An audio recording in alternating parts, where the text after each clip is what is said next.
314 бадровцев. Сегодня необычный день.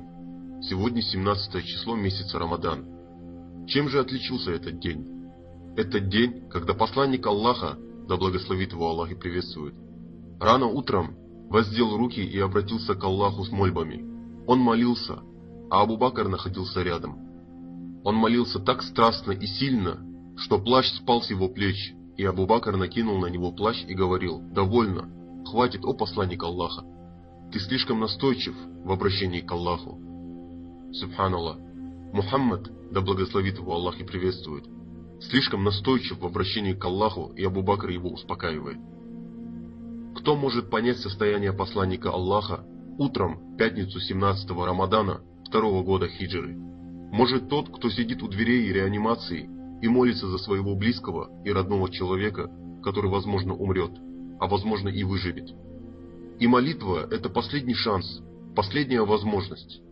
А посланник Аллаха просит и умоляет Аллаха, говоря: «О Аллах, если эти люди погибнут, не останется больше поклоняющихся Тебе. О Аллах, если Ты пожелаешь того, то никто больше не станет поклоняться Тебе после этого дня. О Аллах, окажи мне обещанную Тобой помощь». Кто эти люди, о которых говорит посланник Аллаха? Кто они? Кто знает об этом из мусульман? К сожалению, мало кто об этом знает. Однако мы знаем о 300 спартанцах, о которых сняли красочный, ставший популярным фильм. Задам тогда вопрос, а вы поищите ответ.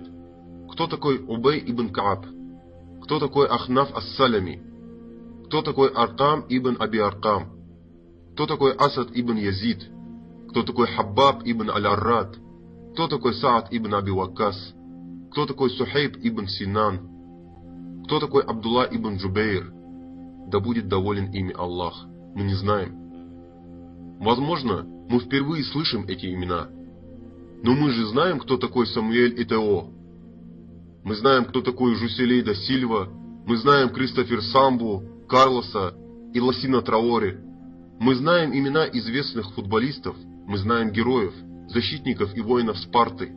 Но мы не знаем о 314 сподвижниках, за которых горячо молился посланник Аллаха, да благословит его Аллах и приветствует. 17-го Рамадана 2-го года хиджры был такой же пятничный день, как сегодня, и посланник Аллаха вместе со своими сподвижниками, которых было 314 человек, встретил это утро в пустыне, в долине Бадр, готовясь к сражению с войском язычников, превышавших количество мусульман в 3 раза. Мусульмане после долгих гонений и преследований со стороны мекканских язычников во главе с пророком, мир ему и благословение Аллаха, были вынуждены покинуть Мекку, и они обосновались в гостеприимной Медине. Но и на расстоянии 500 километров пророк, да благословит его Аллах и приветствует, и его сподвижники не были в безопасности. Был 2-й год переселения, но язычники уже успели совершить набеги на мусульман, покушаясь на их имущество.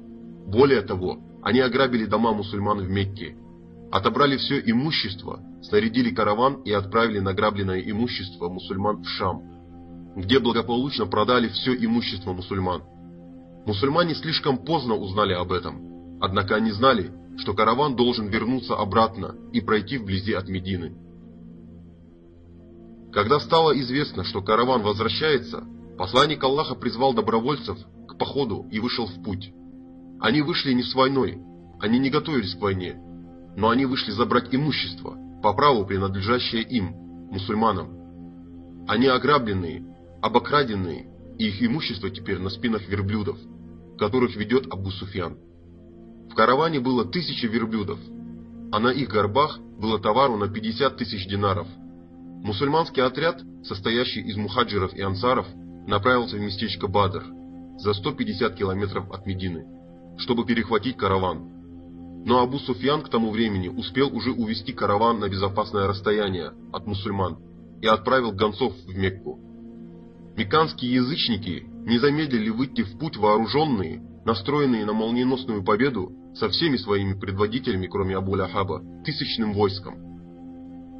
Мусульмане не достигли цели, так как караван ушел, но появилась другая проблема – неминуемое столкновение с врагами, которые решили, что покончат с исламом.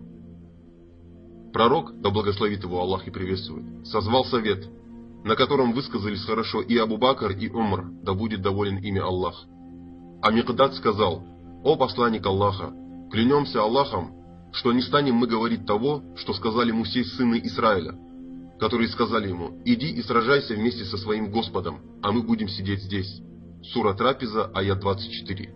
Нет, мы будем сражаться справа и слева от тебя, впереди и позади тебя. И эти слова обрадовали пророка, да благословит его Аллах и приветствует. Но он стал и дальше советоваться, пока не встал Саад ибн Муаз из ансаров.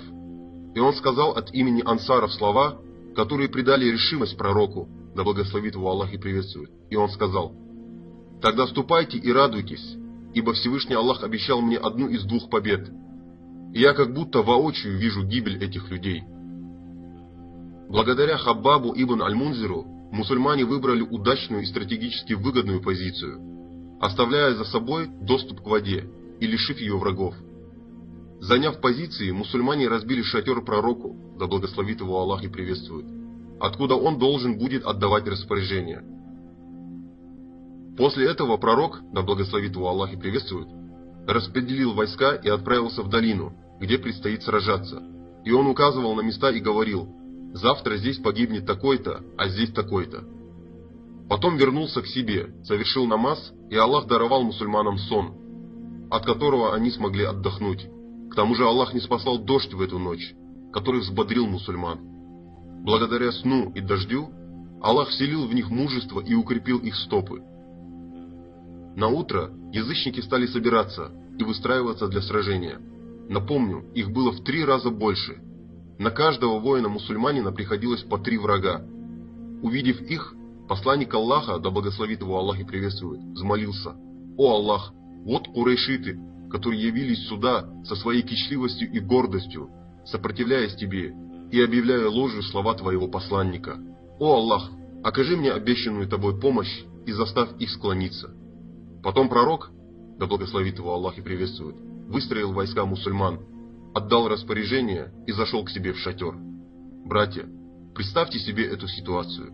13 лет этот народ преследовал его, издевался, избивал и убивал его сподвижников, изгнал его из Мекки, и даже после этого не оставил в покое. Почему? Почему они не оставили его в покое? Потому что они боялись, что он станет сильнее и вернется.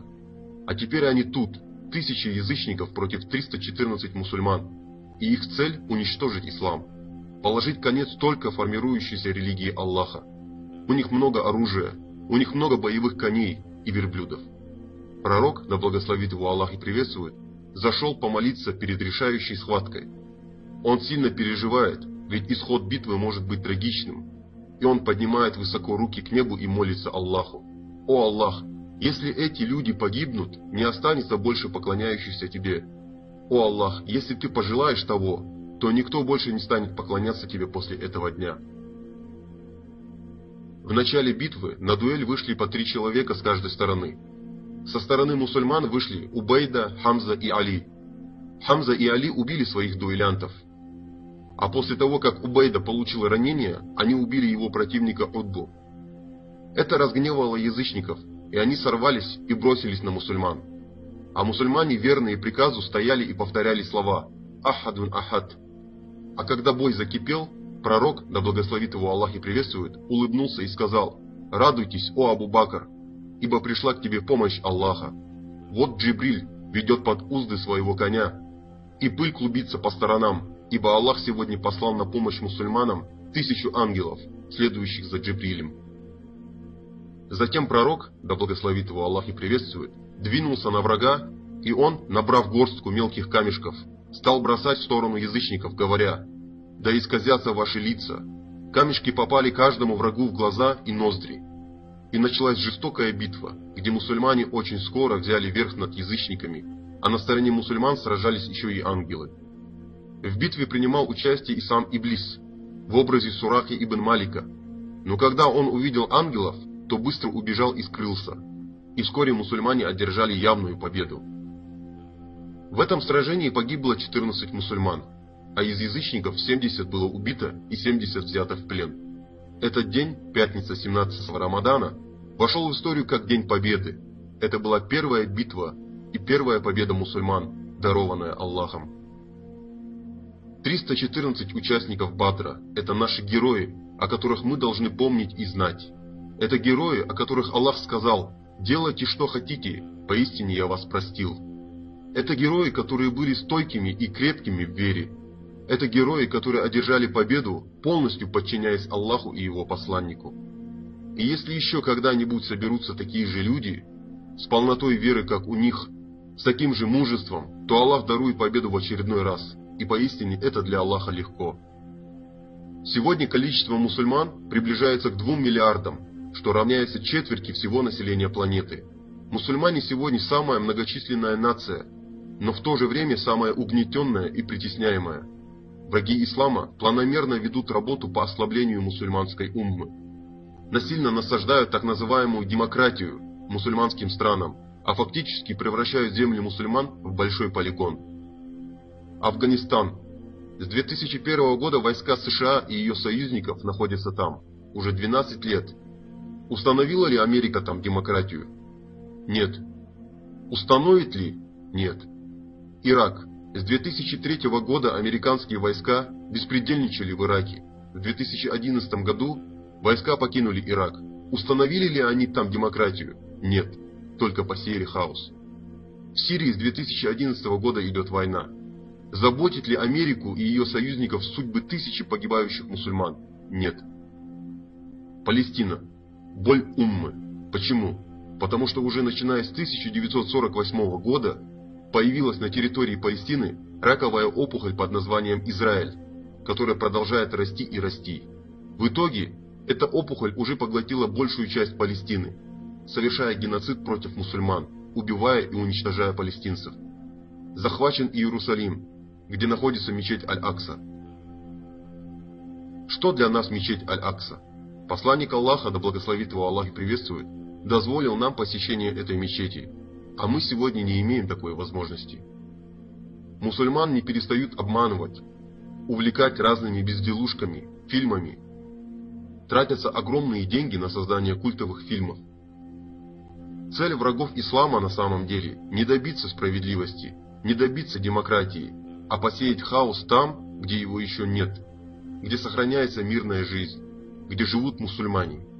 И мы не должны давать повод им разрушить наш мир. Они используют самые грязные методы, распространяют нечестие на земле, пропагандируют гомосексуализм, проституцию, наркоманию и насаждают эти псевдоценности всему мировому сообществу. Нет, не к этому призывал нас посланник Аллаха, да благословит его Аллах и приветствует. Не за это сражались 314 сподвижников, и не за это отдали жизни 14 сподвижников при Бадре. Наш путь указан, и мы по воле Аллаха будем верны этому пути. Главное, чтобы каждый из нас задал себе вопрос: вот я мог бы стать таким, как они. Могу ли я быть обладателем веры, подобной веры участников Бадра? Они были последователями посланника Аллаха, да благословит его Аллах и приветствует, и мы являемся таковыми.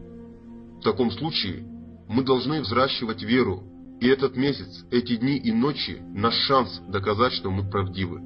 Правдивы перед Аллахом, правдивы в своей вере. Посланник Аллаха, да благословит его Аллах и приветствует, последние 10 дней Рамадана проводил неотлучно в мечети, а в последний год своей жизни он провел последние 20 дней в мечети, находясь в состоянии иттикаф. Иттикаф из таких видов поклонения, который включает в себя многие виды повиновения Аллаху. Чтение Корана, молитва, поминание Аллаха, мольбы и так далее. Иттикаф совершается в последние 10 дней для того, чтобы застать ночь предопределения. Это также месяц щедрости, месяц милостыни, угощений и ифтаров, месяц чтения Корана. И в конце напомню слова посланника Аллаха, да благословит его Аллах и приветствует, о том, что начало Рамадана – милость, середина прощения, а конец – спасения от адского огня. И в завершении я воздаю хвалу Аллаху, Господу миров, по материалам исламских СМИ.